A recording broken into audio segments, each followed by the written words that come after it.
जय विश्वनाथ, हर हर महादेव। विश्वनाथ मम नाथ पुरारी, त्रिभुवन महिमा विदित तुम्हारी। बाबा विश्वनाथ की कृपा से पूर्व में जो एक पवित्र कार्य किया है महादेव की ही कृपा से हुआ है। 1100 शिवलिंग और 1100 रुद्राभिषेक, जिस कार्य को पूर्ण करने में लगभग भारतवर्ष के 12 प्रदेशों में पवित्र यात्रा हुई और प्राचीन शिवलिंगों को खोजकर, और कैसे शिवलिंग, लगभग पांडवकालीन शिवलिंग, और कैसे शिवलिंग एकदम जो शिवागम शास्त्रों में जैसा शिवलिंग बताया है, जैसा शिवलिंग का स्वरूप बताया है, ऐसे शिवलिंगों को खोजा गया महादेव के आशीर्वाद से, उनकी कृपा से। और उनका विधिवत निरंतर 1.5 वर्ष में 1100 दिव्य शिवलिंगों का अभिषेक संपन्न हुआ। और उसी बीच में वो भी महादेव बाबा विश्वनाथ की ही कृपा से संभव हुआ और उनकी ही प्रेरणा से दूसरा संकल्प लिया, जो आप सबको सोशल मीडिया के माध्यम से पता है। वो संकल्प क्या है कि दिव्य 1100 शिवलिंगों की प्राण प्रतिष्ठा। और प्राण प्रतिष्ठा कैसी? एक ही क्षेत्र में, एक ही स्थान पर। ये नहीं कि एक शिवलिंग यहाँ, दूसरा किसी और जगह पर, तीसरा किसी अन्य जगह पर, ऐसा नहीं। एक ही क्षेत्र में लगभग 300 बाई 300 की जगह में दिव्य 1100 शिवलिंगों की स्थापना। और उस स्थापना के लिए पिछले 6 महीने से जिस पवित्र स्थान की खोज चल रही थी, वो पवित्र स्थान मध्य प्रदेश जिला विदिशा, गंजबासौदा और त्योंदा तहसील के अंतर्गत ये है। मुख्य मार्ग से लगभग 7 किलोमीटर अंदर ये स्थान है, जिसको कहते हैं पवित्र गौखुर धाम। गौखुर धाम की महिमा कि यहाँ एक छोटा सा कुंड है, सरोवर है, जिसमें जल 12 महीना रहता है, हमेशा रहता है, 12 मास।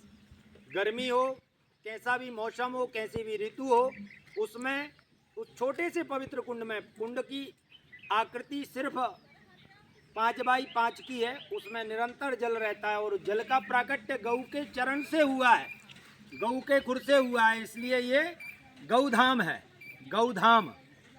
इसी पवित्र स्थान पर दिव्य 1100 शिवलिंगों की प्राण प्रतिष्ठा होनी है। और आज श्रावण मास का पवित्र अमावस्या तिथि है।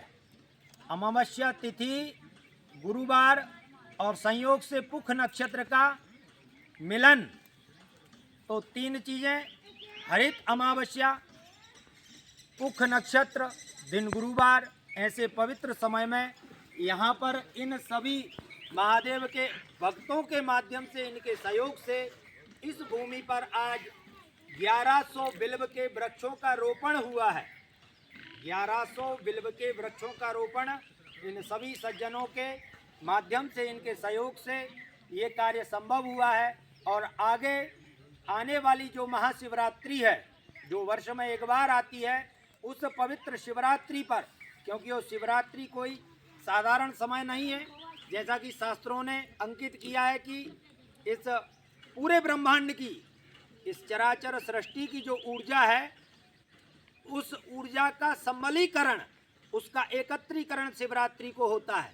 इस पूरे ब्रह्मांड की जितनी भी शक्तियां हैं, जितनी भी ऊर्जा है, सारी ऊर्जा उस दिन संचालित होती है और अपने पूर्ण वेग के साथ इस प्रकृति में विचरण करती है। उसी पवित्र समय में दिव्य 1100 शिवलिंगों में से 108 शिवलिंगों का स्थापन इस पवित्र भूमि में होगा।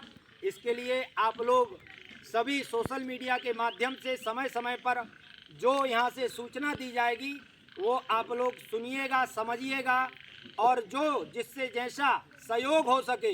जैसे भगवान श्री राम ने लंका पर चढ़ाई के समय जो सेतु बनाया था, पुल बनाया था, ऐसा शास्त्रों में आता है कि एक गिलहरी ने भी भगवान का सहयोग किया था। तो गिलहरी के सहयोग के बराबर भी आप लोग यदि सहयोग देंगे, तो इस पुण्य कार्य में, पुनीत कार्य में आप सबकी बहुत बड़ी भागीदारी होगी।